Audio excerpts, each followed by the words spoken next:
Glad to have you listening in, and it's always my pleasure to introduce a new show. And we're starting this up because we did it for a military show, actually, to begin with, and then it was a business show, and it's the importance of wills and the importance of figuring out your estate while you're still vertical. And so we ask our resident expert, Mr. Turner, Stanley Turner, who is an attorney. And by the way, I want to mention the fact that this is not legal advice. And we're going to have Stan read a disclaimer in a minute, but it's only a show to inform and give you some food for thought, as we all age daily.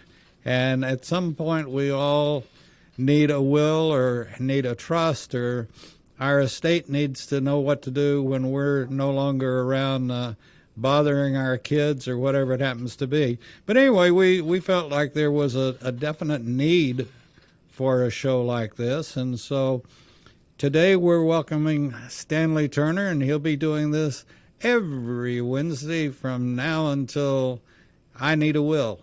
Or no, hopefully not. But anyway, Stan's going to has agreed to be doing the show, and it'll be every Wednesday at 11 o'clock, and talking about wills and estates. And if you have a question for Stan, just email stan@americaswebradio.com, and he'll get your email, and he'll address your questions on one of the coming shows. So with that being said, welcome to America's Web Radio, Stan, and thanks for joining us and becoming part of the adopted family here. David, thank you. Thank you very much. And as you were saying, I'm going to read a brief disclaimer, maybe not so brief, but my name is Stanley J. Turner. I'm an attorney at law. My law firm is the law offices of Stanley J. Turner, P.C. The information provided by Stanley J. Turner, attorney at law, and Stanley J. Turner, P.C. on America's Web Radio and applicable affiliates is for general information purposes only. This broadcast and site cannot and does not contain legal advice. The legal information is provided for general informational and educational purposes only. It is not a substitute for sound, competent, and timely legal advice. Accordingly, before taking any actions based upon such information, we encourage you to consult with the appropriate legal professionals or licensed attorneys who can provide you with sound, competent, and timely legal counseling and representation if you so choose. We do not provide any kind of legal advice. The use or reliance of any information contained on this site or any mobile application is solely at your own risk. Under no circumstance shall we have any liability to you for any loss or damage of any kind incurred as a result of the use of this program, this site, or any mobile application or rebroadcast of this presentation. Your use of the site and mobile application or rebroadcast and your reliance upon any information on the site and mobile application and rebroadcast is solely at your own risk. That being said, I'm glad I'm here. I'm not going to give you anything that you're going to go home and injure yourself with. So when I say use at your own risk, I mean just to give you some information that you can listen and let it go in one ear and out the other ear, or you can read more about it after I'm finished with the show, or talk to your own advisors about information that you have or questions that you have. I just wanted to say, I got this in the email the other day, and I thought this was very cute. Reading can seriously damage your ignorance. So I think it's good to, and if you have a problem reading, which some people do, listening to tapes and listening to shows like this or the rebroadcast of them may reinforce your understanding if you have questions. Now, that being said, I've never done a show like this before, so I'm kind of wanting to make this show something that is memorable, but at the same time, not not flowing, flowing along and disjointed. I mean, the basic idea of the show is your estate, and your estate has a singular purpose in that you are the only person that has an estate when it comes to your death. And you can't be afraid of talking about death because it comes to all of us. And if you find a way to beat that, please write to David, America's Web Radio, and give me some idea. Unless it's been tried before. But what I mean is,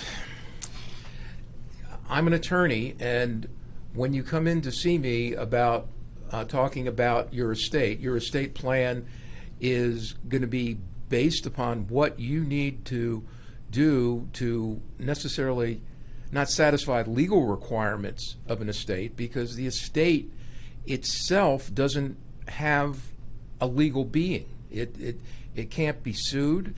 It's not it's not an entity. In name, it exists, but it's kind of like a trade name, if you're familiar with the idea of business sense. There's entities, and people use a euphemism sometimes to refer to a business, not necessarily a business, but they use a trade name to refer to it, and then they have a legal name underneath it. Well, the underlying estate really is the property that you leave behind that's waiting to be claimed by those that have a right to claim it. You have a right to distribute it during your lifetime, but when you die, you've lost that right, and you're not around to assert that right. So what do you do? You have to have a representative who is the person that you hopefully will have chosen to make that distribution for you, to pay your debts, to make sure you're laid to rest in the manner that you're wishing to be laid to rest, and conducting your affairs in a very disciplined way. That person normally, if you have a will or do not have a will, is called a personal representative. The difference is, if you have a will, you have selected your personal representative usually. Though sometimes when you have a will and you've selected a personal representative, normally called the executor, if that person doesn't want to perform that duty, either at the time of your death or immediately when you make your will, you could be in trouble. So you have to name a successor or an alternate person to serve if the person that you've named as your executor to take care of your estate doesn't wish to serve. Now, all of these things are important, but when you talk about an estate, not having a will means that the laws of the state that you're in, and I'm talking about the United States because this show is concerned with your estate, and your estate may be in Georgia, where I practice, where I'm licensed to practice, or it may be in Louisiana, maybe in Alaska, may be in California, maybe in Texas. All of those states have different laws regarding estate property. And those laws come about because the United States was an amorphous thing when we started out in this great experiment of ours. We came from different parts of the world and with different laws coming from those different parts of the world. And all of those different parts brought together various aspects of the law to the geographical parts of our country that your estate will be, your state will have parts in if you own property in different states. So, however this applies to you, the information I'm given is really state driven. Under the federal law of our country, the states are given the right to promulgate laws regarding estates. There are national standards that lawyers have to employ looking at how to do things, and some states have adopted those standards and even codified them so that they will be uniform from state to state. And you can sometimes talk to an attorney who has a very good understanding of the law of the state that he's in, and may know the national standards, but he may not be aware of some identifiable aspect of the laws of the state that you reside in, or property in the state that you reside in. Let me give you an example. If you own property in Georgia and you also own property in Alabama, there's a compact between the two that you don't have to necessarily have your administrator or executor appointed as the person who can sign a deed to transfer property of that state, meaning the other state, Alabama, out of the estate to a beneficiary or an heir, or sell it to a person out of the estate. But in other states where real property lies, if there isn't such uniformity in the laws, even if there's full faith and credit of orders and laws of various states, you still have to file what's called an ancillary probate or an ancillary administration in the state that has property that was not in the state of the original probate or administration of the estate, in order to appoint an administrator or an executor in that state to convey that property out of the estate. It's unusual. It's not necessarily inexpensive, and you have to get a lot of people involved. But that's why I'm trying to make this show what you want it to be, not what I want it to be. It's your estate, it's my show, but I want it to be your show.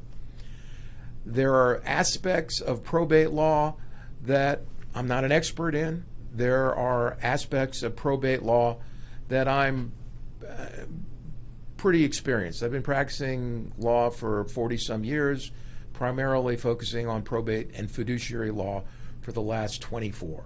And that basically coincides with me being a person appointed on many cases by the courts to represent minors and adults who are incapacitated or unknowns, or represent estates that have no heirs and they just need to be represented, or being appointed as some type of fiduciary for the estate.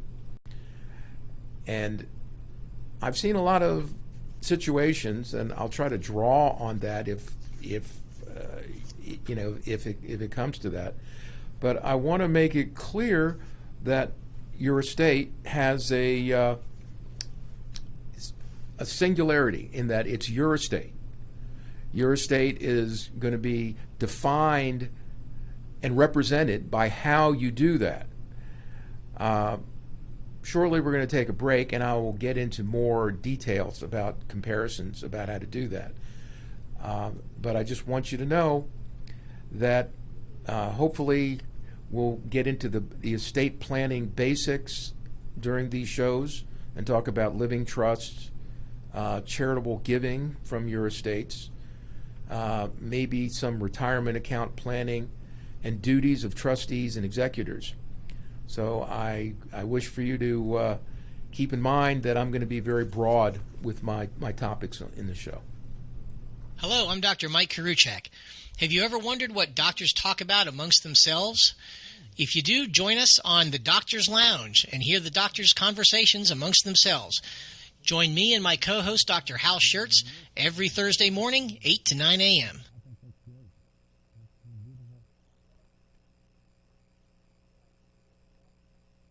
If you live to serve and want to make an even bigger difference, consider joining the U.S. Army. With training in fields like medical care, linguistics, and engineering, an Army career can amplify your efforts with humanitarian opportunities all over the world. Plus, you'll receive competitive pay and incredible benefits, so you'll be taken care of, too. Learn more at GoArmy.com.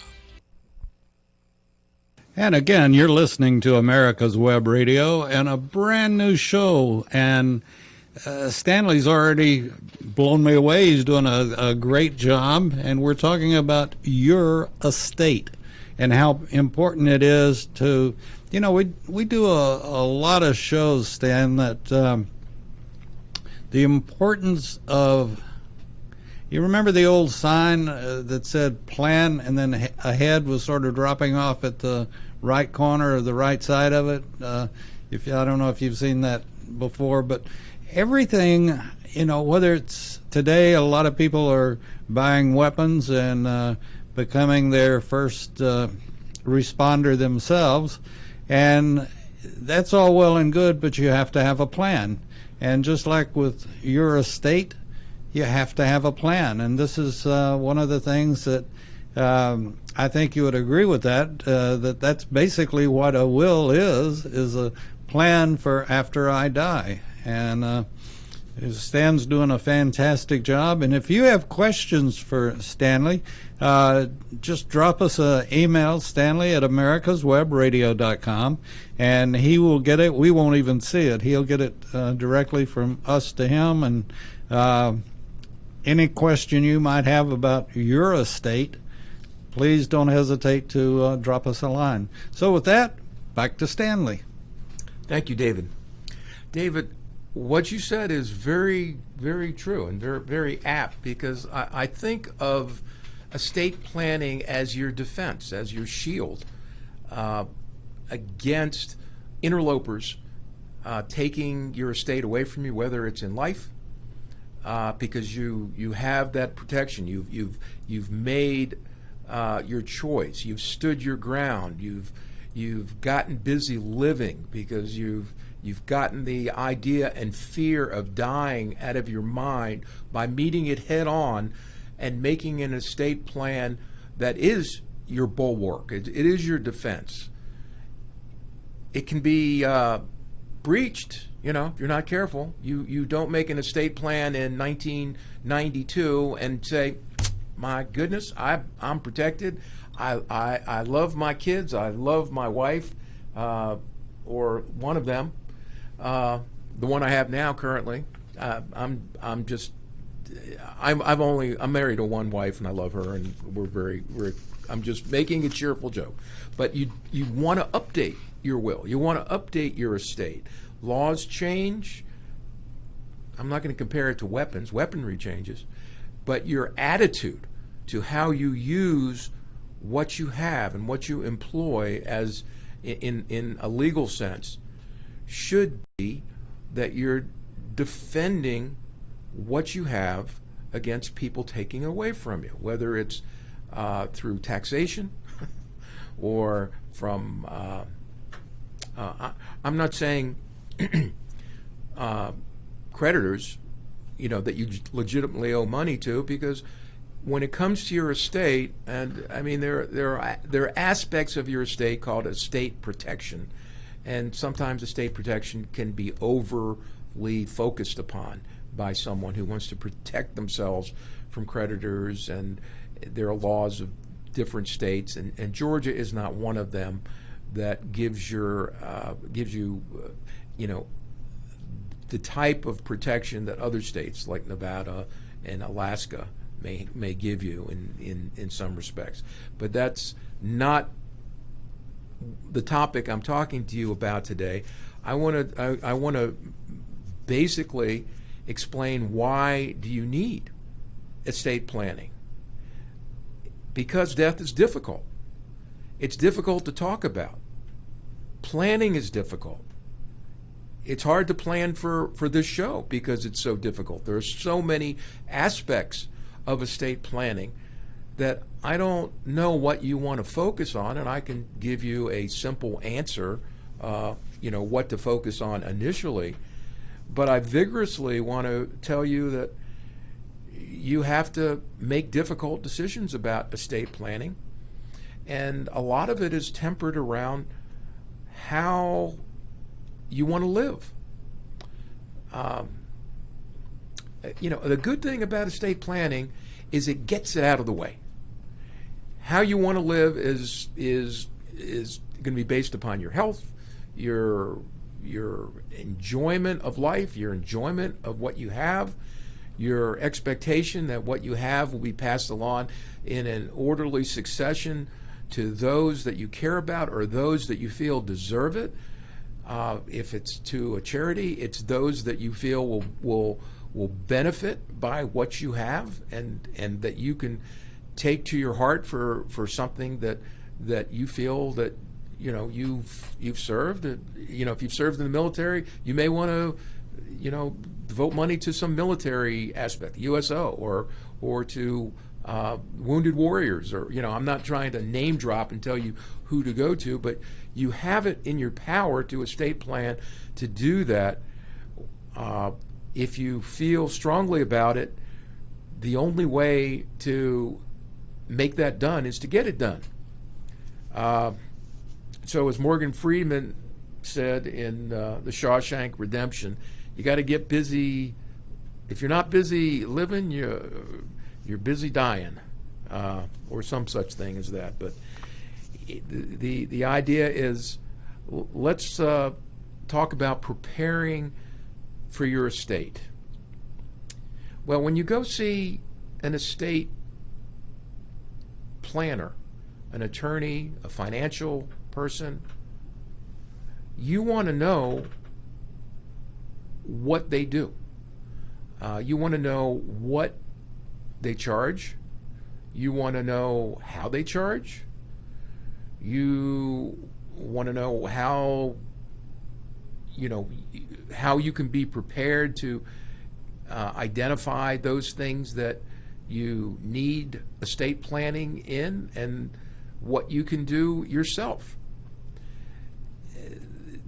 That means that you have to have a wish list of things you want to accomplish when you talk about your estate. If you're doing estate planning, you don't know necessarily what a will entails unless you have one, or you might think you do.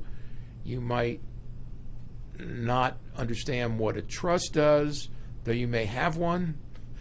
You may not be using it right. You may not know what an advance directive for health care is, but you should have one, because if you go into a hospital or a facility, they'll certainly ask you for one. They don't ask you for your last will and testament. They don't ask you for your trust. They don't ask you for your power of attorney. They ask you for your advance directive for health care. And it's not that you better have one. You better have some idea who you want to have that power to employ for your advance directive, or the whole deal may be shot right there. I think what I've been asked when entering the hospital a few times is, do you have a living will? And you want to give a quick... Now, a living will in Georgia is incorporated into an advance directive for health care. It used to be two separate things, and then the legislature figured out it was flawed, because some people had a living will, but a living will basically says how you wish to be denied life-sustaining fluids, or other essentials in your life, or whether you be on a ventilator, but it didn't employ a person to make that decision itself. You had to have it stated in some other type of power of attorney who you wanted to be your surrogate. And other states have accomplished it in one document under a power. They still have a living will, but they have surrogate documents which give a power of attorney for a person to execute. It's not really execute a living will, but to honor the requests and suggestions you've made in a living will. So when you go into a medical facility and they ask you for a living will, in Georgia, really what they're asking you for is an advance directive for health care, which has different parts of it where you have appointed a person that you feel is the person that would best take care of you if someone needed to make medical decisions that you couldn't make for yourself. It may be a spouse, it may be a daughter, it may be a parent, it may be a brother, it may be a sister, it may be a combination of two. By an advance directive surrogate by committee. It's not important to have numbers of people. It's the quality of the person that you have. You want someone who's on your team, who knows your medical care, who knows your condition, who knows what you want, who knows if you're going to be buried or cremated, because oftentimes that ensues being in the hospital quicker than a will can be probated, and I'll get into differentiating that later on. But if you have an advance directive, you definitely want a person that you trust to make medical decisions and will be able to talk and mostly listen to your medical care providers to make decisions that you cannot make yourself because of the condition you're in, but will make it for you based upon their knowledge of what they know about your desires. So moving along from that, and David, thank you for that. When you initially talk about estate planning, you're talking about these documents. When you're going in initially to talk to an attorney, or even if you're not going in and talking to an attorney, you're thinking about it. You're making your wish list to go in to talk to the attorney. Sometimes you go in and talk to a financial counselor before you talk to an attorney. That happens. People that have brokerage accounts and financial accounts will often trust their advisors with their most sacred and confidential information, which, though there may not be a confidentiality component of your relationship with them, they're as to oftentimes there is a degree that there is. It's not the same as the confidentiality that you have with an attorney, which if you go and talk to an attorney, oftentimes the attorney's confidentiality extends after your death. So that there are differences there, and I'm not here to talk about confidentiality today, but I just want to give you some idea so that things will be easier for you to do if you haven't already done these. And if you have already done them, then knowing that you should take a look at them and update them and talk to your financial advisors and your attorneys is a good idea too. On that note, we're going to take a break. We'll be back with Stanley Turner and Your Estate right after this. I'm your host, Dr. Hal. Every week we come to you with the information that you need so that you will be prepared to advocate for your family and for yourselves when it comes to your health care. God forbid we get Ossoff and Warnock in the Senate and the left gets what they want, which is a majority in Congress and the White House. First of all, health care will be more expensive. There initially will be a public option. The government will run it. They will be initially very inexpensive, and it will drive commercial payers out of the healthcare market. Then the choices will disappear. The only insurer out there will be the federal government, and that's when we get a single payer. You're listening to America's Web Radio on the AmericasBroadcastNetwork.com. Thank you for listening. And we do thank you for listening and hope that you're enjoying the holiday season and what's coming up. And we want to remind you that we've got great shows on all the time. And we have started a new thing, which is called the Vets Prayer Line. And we'll have that totally up and running. And if you know a vet or friend, neighbor, or whatever that you want a bunch of other vets that have been there, done that, and know what they're talking about to say a prayer for a friend that's in trouble or having problems, drop us an email, and we'll see that our group of folks that are involved with it get that information. So we're going to turn it back over to Stanley, and thanks, Stanley, for Stanley Turner, an attorney at law. And he's doing a fantastic job. And if you've got questions for Stanley, just email stanley@americaswebradio.com, and he will get the emails directly and answer your questions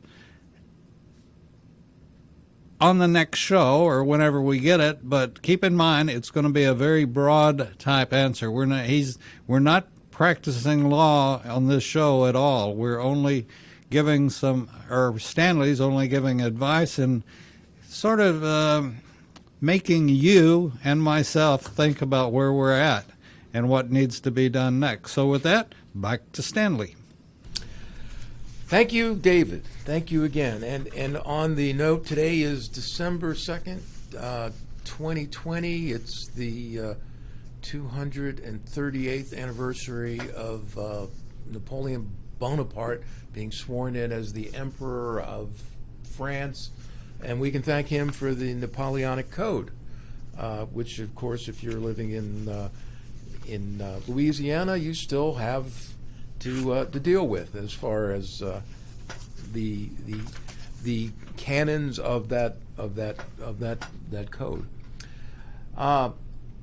But most importantly today, and as you talked about the show about vets and helping vets, giving is good, and one way to express your values is passing it on through charitable giving. So when you make a will or a trust, there are provisions in how you do that, and we can talk about that on a later show if someone has a question about that, about charitable giving through your estate. You can give in life also, but there are different ways to do it, and I'm sure charities are always anxious to help you make that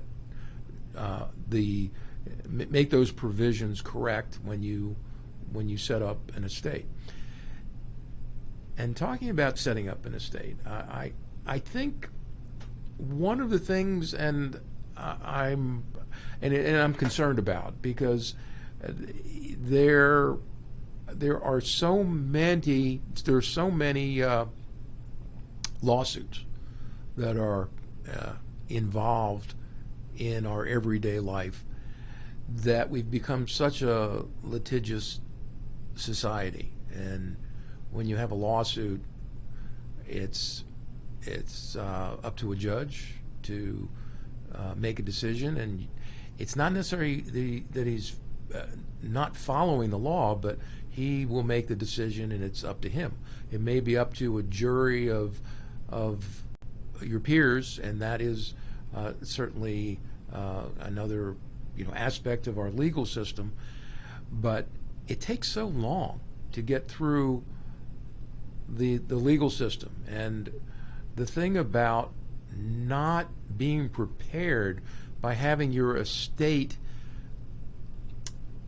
prepared properly before you need to have someone be the administrator, personal representative, executor, or trustee of your estate is not good planning. You want to avoid having to go to court if possible, or even probating a will if possible. I mean, a will may be the traditional way that people feel that they express themselves and can make their wishes known, and it certainly is the vehicle that you need to have if you're going to the probate courts in this state or in other states in this country of ours. But I can't be more I can't be more in favor of setting up trusts, even though in some states, and such as Georgia, wills can be very, very good, and you don't necessarily need to have a trust to. You can have a trust in a will, but you don't necessarily need to have a trust. There's no legal requirement. But the difference is that when you have a trust, it's either a living trust, which is a trust that you create and you utilize in your lifetime. It can be revocable or irrevocable. Or you have a trust inside the will, but to have the trust inside the will, called a testamentary trust, you have to have the will probated. And it's not a standalone trust. It doesn't even spring into existence until the will is probated. And filing the will for probate means that someone has to file it for probate. It doesn't get probated by itself. In Georgia, when you do have a will, and you have a will executed in this state, very easily, you go to an attorney or you can draw it up yourself. You can file the will for safekeeping in the county that with the judge of the probate court that you reside in. It's a very small fee, and if you ever move from another county, you withdraw your will from that registry of the court. It's not probated. No one knows what's in it. It's just there of record where people know where it is, so that a person who wants to probate your will can do it. But when you're talking about the person that you want to probate your will, you're normally talking about your executor. But what if your executor doesn't want to probate your will? Maybe he feels that, well, if I probate the will, I won't get as much out of the estate, and I kind of like managing the property myself, and I'll just pretend that there is no will, and because the will says half of it goes to the USO, or you have some type of you make some, you're conflicted, in other words. Well, the ideal situation is that you don't pick someone who's going to be conflicted, who you trust. Oftentimes you pick, depending upon how large your estate is, you pick someone who will be a joint trustee of a trust with a bank, with a financial institution, a trust company, depending upon the state you live in. There are great trust companies, but they usually have asset thresholds, and they have published rates that they charge for being the trustee of a trust.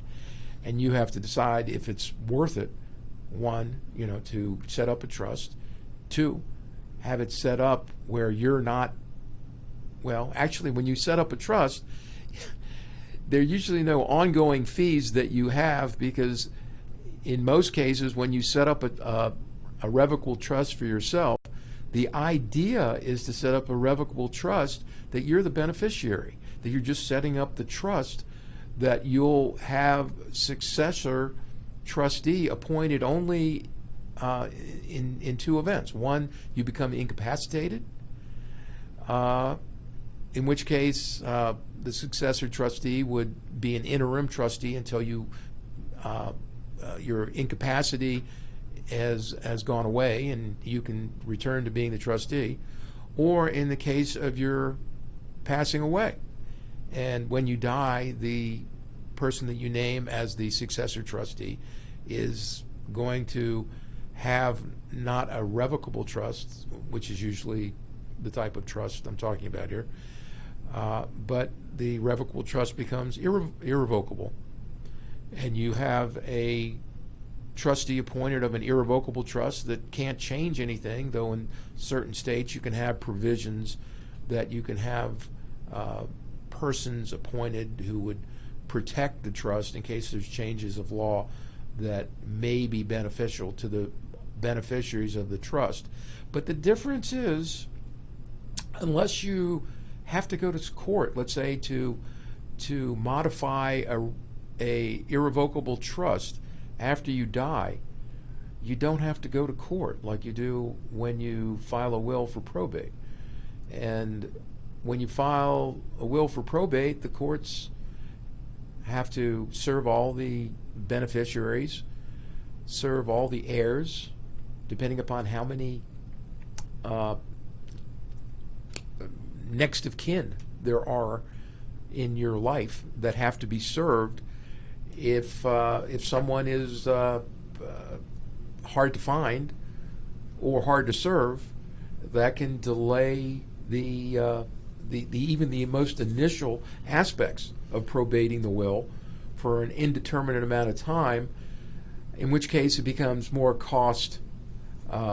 it's not cost effective when you're probating a will, because you have to usually hire an attorney to go to court and ask for some temporary relief until the will can be probated to protect your estate. And this is if you don't have a trust. If you have a trust, you don't have to go to court to have someone appointed unless you don't have a trustee named as a successor trustee. And usually what you do is you have a successor trustee. Successor trustee isn't available, or if your will hasn't been updated to have your first successor trustee appointed, you have a second successor trustee. But getting back to my initial point about conflicted people, you want people on your team that know what you want to do and know that you want them to be your trustee, to be your executor, to be your personal representative, to be your advocate if you have an advanced directive and you need your living will implemented. You want to have someone that you trust who will be your power of attorney if you're incapacitated. So it's something, as I pointed out before, you have a wish list when you go in and talk to an attorney or an advisor of things you want to accomplish. And probably the most important part of the wish list is identifying the people that you want on your team, the people that you trust, the people that you expect. And you might comprehend that you're going to reward them in your will or your trust. You don't have to say, well, I'm leaving you more in this, but they're going to know what's in it because you're going to give them copies of those documents, because they will need to know what they're going to be doing and if they can implement it for you. I think that's one of the most important aspects of this whole show, knowing that it's your estate, but you have to have your people implement it when it comes time to protect it. Stan, we're going to take another break in just a second, but one thing I wanted to ask and mention is that so many people were caught with the term is with their pants down, but the other term is with their wills down, I guess, with the coronavirus. That this sort of came out of nowhere, basically. Well, we know it came from China, but still, there have been lots of people that I'm sure were totally unprepared. And has this awakened the public to the point that nobody knows when they're going to die, and so it's always best to plan ahead and be prepared. But have you seen any change or anything in attitudes and well, for lack of better words, your business? Has it increased because of the coronavirus?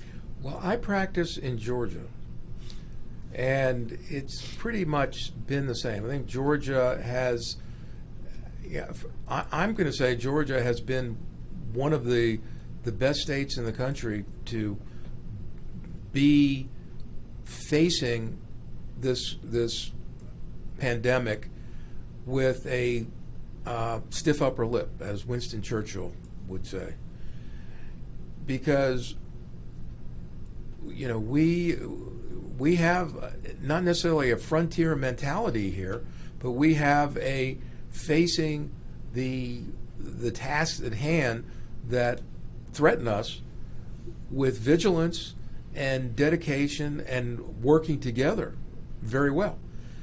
Now, in looking at what I get from other states, I don't practice in other states, so I can't draw up a will for people in California, in New York, New Mexico, and so forth.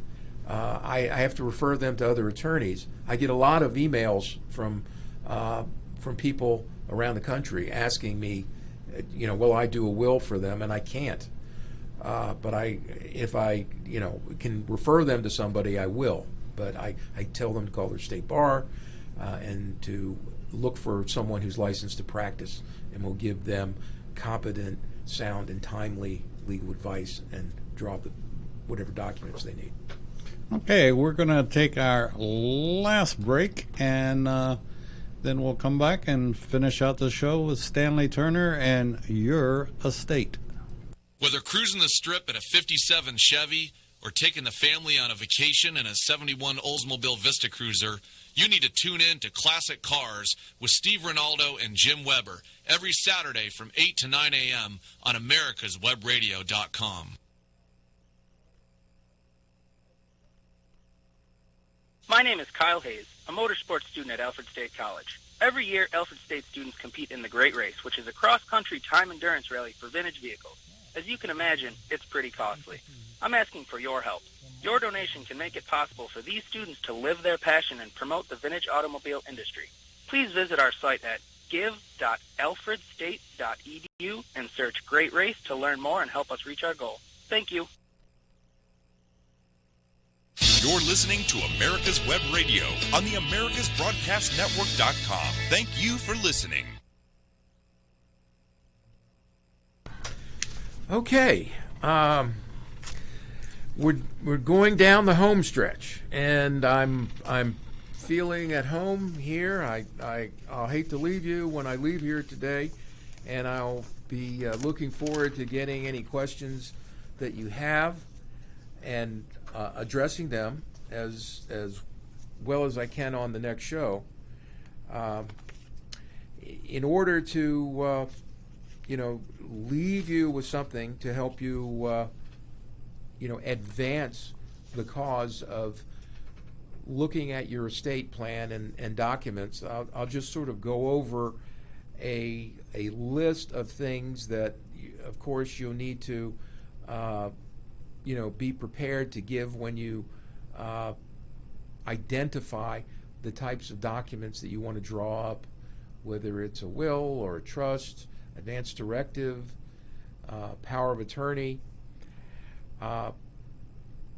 You'll need to know the names, the full names, addresses, ages, telephone numbers of those people that are going to be beneficiaries, because even if it's not listed in the documents that you prepare, the preparer will normally be someone that is the contact person that will be contacted by your executor or your trustee, or update you periodically, and will need to know that information to be able to get in contact with that long lost relative that has been out of contact but not out of favor, and to update your documents. You'll see where you go with that. For example, if you draw documents that say I'll leave property to grandchildren, and then there are more grandchildren that are born after that happens, you may be in a state that it will disrupt the scheme of your will, because these are preterminated heirs that are born after your will that you're forgetting about. and you may want to update your will just to mention them, so they can't come in and claim an equal share unless you want to give it to them. On the other hand, if you do want to give it to them, you want to update your documents to name them. It's better to show not all my unborn minor grandchildren or unborn minor children. It kind of leaves it open to suggestion that you don't know who your children are or who your grandchildren are, or there may be someone showing up and knocking on the door and saying, "Hello, I'm your son," or you forgot about me. Mom always talked about you, but it's that happened. That happens. Stan, let me ask you: Can this be done without totally rewriting the will and just done as a codicil to the will? It depends. If you like your will a lot, and it's just a change that is going to change one portion of the will, if you have a will, without disrupting anything else in it, yeah, a codicil is perfectly fine. And actually, the codicil then becomes the will, because you incorporate by reference the original will, or the original will and previous codicils that were adopted by reference. So that's how you're doing it. It's kind of like an archaeological dig, where you have one city that was in 8 BC supplanted by the next city on top of it in 100 BC, or vice versa, and then supplanted by Constantinople, which was now Istanbul, or however things change, names changed. So yes, you can look at doing something by codicil, and that doesn't necessarily mean that it's better to do it by codicil, because the laws may have changed, or something may have changed, that after you talk about making that change, you may want to change the structure of the will in some other form or fashion. You may have listed in the will that you want to be buried in a certain cemetery next to a certain person who you're no longer married to. You may have a circumstance that you want to be buried in a cemetery in your family plot, but there's no plots available in that cemetery. You don't want to. If you can hone in on things that need to be changed, and those are more subjective kind of things that need to be changed and identified. The important aspects of it are the powers that you give to your executor, and what you want him to do, and how you want to distribute property, and basically who you trust to do that. That's I think the most important aspect, because you're going to have a will, or for that matter a trust, that if you have a good conscientious person, executor representative doing it, if there is a problem, he's going to go to an attorney and get clear understanding of the right way to do what you want done. If you give broad powers and the right way that he wants it done, that might be to the detriment or misinterpreted by the person that perhaps has a conflict. So you want to make sure that it's looked over, and you spot check your will if you have an existing will, to see, identify who's going to be doing what if you were to die today, because your estate is what you have today. And when you go in to see an attorney and or a financial planner with what you have, you're going to be listing your assets, your personal property, your real estate, and it's what you have today and where it's located is what you're concerned with. Then you'll have broader provisions in those documents that's called the residue, that if you haven't left those items of property in a specific manner called specific bequests, you sweep them into the residue of the estate or the residue of the trust to be distributed to the group or to the residual beneficiaries. A residual beneficiary may be a trust. You have people who are a class of people that are yet to be determined, and you don't know what you want to give them. You detail your specific bequests. You don't know what you're going to give to your latter beneficiaries or those that you want to group together. You may have 16 nieces and nephews that have meant something to you in your life, and you want to distribute shares according to brothers and sisters who you desire and give them shares of the residue in a separate residue trust that's set up in your will, and you may not have ever thought of that at the time that you created your will. So you want to talk about that. Now,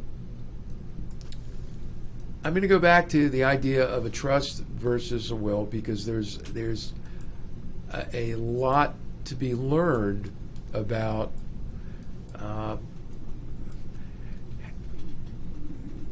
having your plan stay out of courts if you can. I mean, I think some people feel that it's a badge of honor not to have to file a will for probate. Unfortunately, we're going to have to take this up on the next show. We have gone through the hour in record time. I think it was a 30-minute hour instead of a 60-minute hour. But Stanley, I think this is a great show that as we grow, folks will be listening to, and you'll get more and more questions in. If you have a question for Stanley, it's simply stanley@americaswebradio.com, and he will get it automatically. And wills I've been going through this, as Stanley knows, with the death of my sister, and it's been much easier because she had a very specific will, and spelled out everything pretty well. With that said, we've got to move on, and appreciate you listening to America's Web Radio and our new show, Your Estate. Thanks, Stanley. Thank you, David. I appreciate your letting me be here today. You're listening to America's Web Radio on the AmericasBroadcastNetwork.com. Thank you for listening. The disease of addiction is a life-altering challenge, not just for the person suffering its effects, but also for the family and friends who support and love the one caught in its grasp. What should be the course of treatment?